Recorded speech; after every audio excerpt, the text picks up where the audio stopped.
النادي الأهلي سيد أفريقيا الأول. ليه وإمتى وإزاي وفين؟ وهل فعلا الأهلي عظيم بمجهوده وعرقه ومبادئه، ولا في حاجات ساعدته؟ نحاول نجاوب على السؤال ده ونشوف ليه الأهلي عظيم وقوي ولا يقهر مع المرض.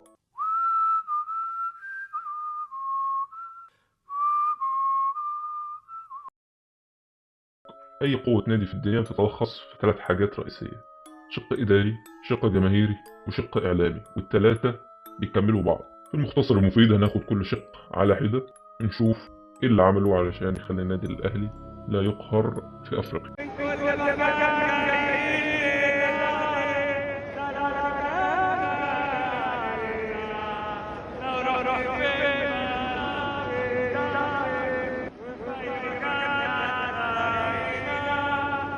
أول حاجة نبتدي بالجمهور. أي نادي رياضي قوي بيبقى وراه جمهور عظيم، ده طبيعي. الجمهور هو الدرع وفي نفس الوقت السيف لأي نادي. عشان كده أي نادي في العالم بيحرص على زيادة شعبيته واستغلال أي فرصة لزيادة شعبيته، وأحيانا حتى الجمهور بيبقى أقوى من النادي واللعيبة. طبعا أحيانا برضو اللعيبة بتتعامل مع الكبوهات بتوع الألتراس أو الجماعات أو الروابط بتوع التشجيع على أساس إنهم المديرين بتوعهم ورؤسائهم في الشغل. أشهر مثال لكده الميلان. في حالة الأهلي معروف طول عمره بمدرجه المخيف المرعب، أو اللي كان مخيف ومرعب، دلوقتي بيقدم كوميديا الصراحة. بس مدرجه زمان أحد الأسباب النفسية الرئيسية في بطولات كتير للأهلي، وكان اكتمال لرسم لوحة الجيل الذهبي الجميلة، وده اللي خلاه ليه أغلبية كاسحة في مصر، وده اللي بينقلنا للشق السيء ويكون فاكر، وده اللي خلاه ليه أغلبية كاسحة في الشارع. دلوقتي لما تيجي تنزل الشارع وتسأل أي حد وتلاقيه أهلاوي، ب6 من 10 هتلاقيهم بيقولوا لك أنا أهلاوي بس ماليش في الكورة. انك اهلاويه مظبوط جدا، وعشان بس ما بفهمش في الكوره خالص. زي بالظبط يعني اهلاويه بس مش فاهمه قوي في الكوره. بص، هو انا ما فهمش اي حاجه في الكوره خالص، فنقول اهلاويه يعني. عكس الزمالك، من 10 زملكاوية هتلاقي 2 بيقولوا لك الكلام ده، أو ممكن ما تلاقيش خالص يعني. أنا في حياتي كلها سمعت 2 بس في حياتي قالوا لي الكلمتين دول، بس عند الأهلي بسمعها كتير وكتير قوي كمان، ويكون حتى فاكر ان الحضري لسه واقف في الجون في الاهلي. بس حتى الفئه دي اللي ملهاش في الكوره واللي بتشجع زيطه وخلاص مديه تقل جامد للاهلي، لانهم بيفرحوا لفرح الاهلي وبيزعلوا لزعل الاهلي. ده بيأثر على الشقين الاداري والاعلامي. بس جماهير الاهلي دايما حاضره، ودايما كانت التالتة شمال بتهز جبال فعلا. لا اسكت انت تسمع. انت لو سمحت انت لا هو اسمع لما اتكلم على مراتي وولادي هو اسمع. نطلع فاصل يا جماعه، هو اسمع. نطلع فاصل يا جماعه، نطلع فاصل يا جماعه، نطلع فاصل يا جماعه. العنصر الثاني من عناصر القوه لاي نادي وهو العمود الفقري لاي نادي، وهو الاعلام. الاعلام قوه جباره لا يستهان بها. تخيل بعد ما تبني القاعده الجماهيريه دي تكون عندك اداه قويه تتحكم في 60 مليون بني ادم. قوه جباره فعلا، واستغلالها لازم يشغل الحيز الاكبر لاداره النادي الاهلي، ده الطبيعي. فخلى كل من ينتقد الاهلي اشبه بمجرم في الاعلام، حتى لو انتقاد عادي. وطبعا التاثير ده مع ضعف الاعلام الزملكاوي خلى كل حد زملكاوي يطلع ينتقد حاجه حقيقيه فعلا على الاهلي يعتقد هو خايف. حتى المذيع اللي معاه اللي يعتبر المفروض محايد بيغلطه، بيقف الى صف النادي او بينحاز صف النادي الاهلي اكتر. عشان كده اي حد بينتقد النادي الاهلي بيفكر 200 مره قبل ما يقول حاجه ضد الاهلي اصلا، واصبح صوته ضعيف. بينما لما حد يجي ينتقد الزمالك يقول له عادي، دي كوره وانتقاد وعادي، ممكن يتريقوا عليه عادي جدا. بدات بعض البدع اللي تم اختلاقها وسط الاعلام الاحمر تتوغل في الرياضه والفكر الرياضي المصري لحد ما بوظته فعلا. بس ده في الاخر لصالح النادي الاهلي. مثال بسيط، اكتر مقوله في رايي سبب خراب الدوري المصري هي الاهلي بيمثل مصر، واصبحنا نشاهد فريق ما بيلعبش دوري بالشهرين والثلاثه ونقول عادي اصله بيمثل مصر. بينما مصر نفسها لما بتلعب مش بيرضوا يودوا لاعيبه الاهلي بحجه ان الاهلي عنده ماتش في افريقيا. طبعا الاهلي بيمثل مصر بس توظف منتخب مصر. طبعا الدوري بيخرب والتأجيلات بتتراكم ومتعة الدوري بتتقتل. كل ده مدعوم من اللي عايز يقنعنا ان الاهلي اهم من منتخب مصر. ده غير عدم الموضوعية بأي حاجة تقريبا. طبعا التأثير الإعلامي ينعكس على الجمهور، والجمهور يضغط على صناع القرار اللي في البلد. طبعا هتتكلم ده على الشق اللي في الإدارة.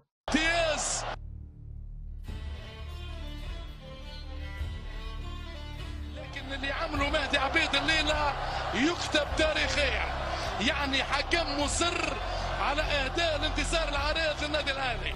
والثلاثه 3 ضربات صحاح، ما فهمش ولا ضربه غلط. حكم بيراعي ربنا في الاخر، والله انا بحييه لانه عنده الشجاعه وعنده الجرأه. الفار بينتصر للاهلي بعد سلسله من القرارات وسلسله من الجدل والشد والجذب. له وجهه نظر ثانيه خالص في ضربات الجزاء، ومذهول ان يطلع عضو لجنه الحكام الرئاسيه المصريه يقول لك مش ضربات جزاء او ده مش عارف يستاهل الطرد. انا مذهول من ده على فكره. فانا عندي قناعات انه ضربتين الجزاء صحيحه. بس ده كله عادي.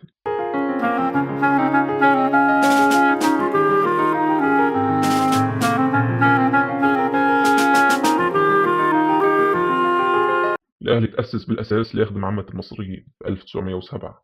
ده لحد روايتهم نادي الوطنية والجهاد والمقاومة والنضال، لحد برضه روايتهم.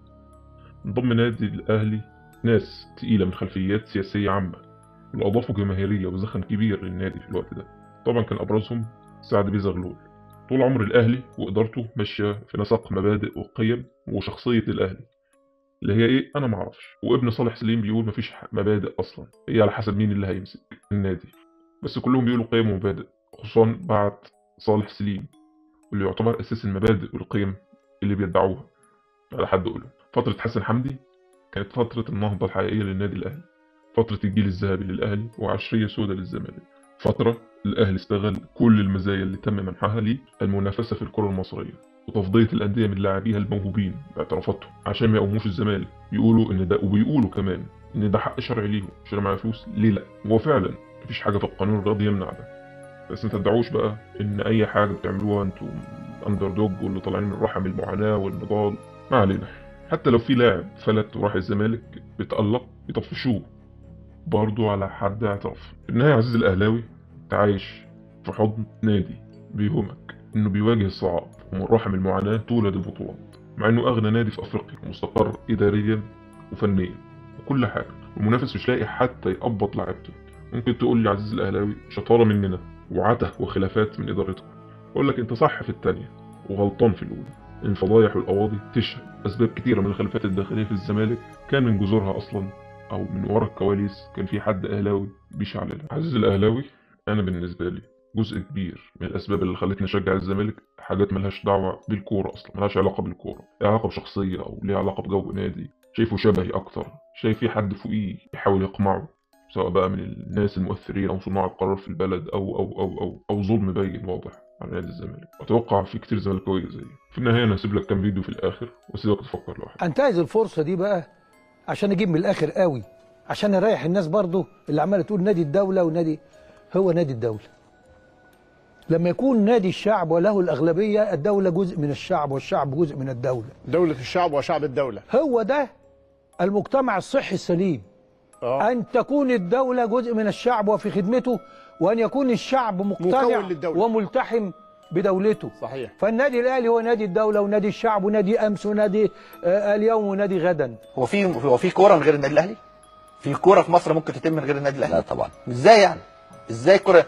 لعلم حضرتك انا وتقدر تشوف التقارير الامنيه، يوم ما الاهلي بيكسب الدنيا سعيده والناس مبسوطه ماشيه في الشارع مبسوطه. يوم ما الاهلي بيأدي اداء كويس انزل في اي حته مش هتلاقي مشاكل. مش هتلاقي مشاكل، هتلاقي الناس سعيده في فوز النادي الاهلي. بس استنى بس. والناس بكده. متنساش اللايك والشير والاشتراك.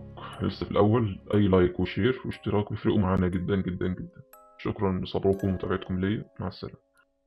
انه كان يبكي في مواجهه الكابتن حسام البدري، راح واخدين بعض بالحضن واجهش بالبكاء. لما تتغلب 3 تعالى لنا واحنا نكسب لك اللي غلبك 3. لما تتغلب 5 تعالى لنا واحنا نكسب لك اللي غلبك 6.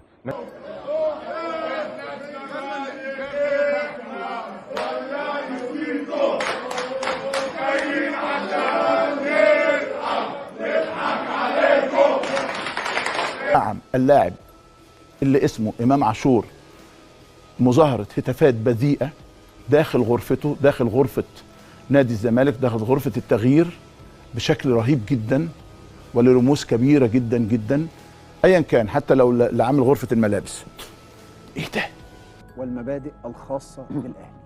ما هي القيم وما هي القيم والمبادئ الخاصة بالأهلي؟ توصيفك ليه؟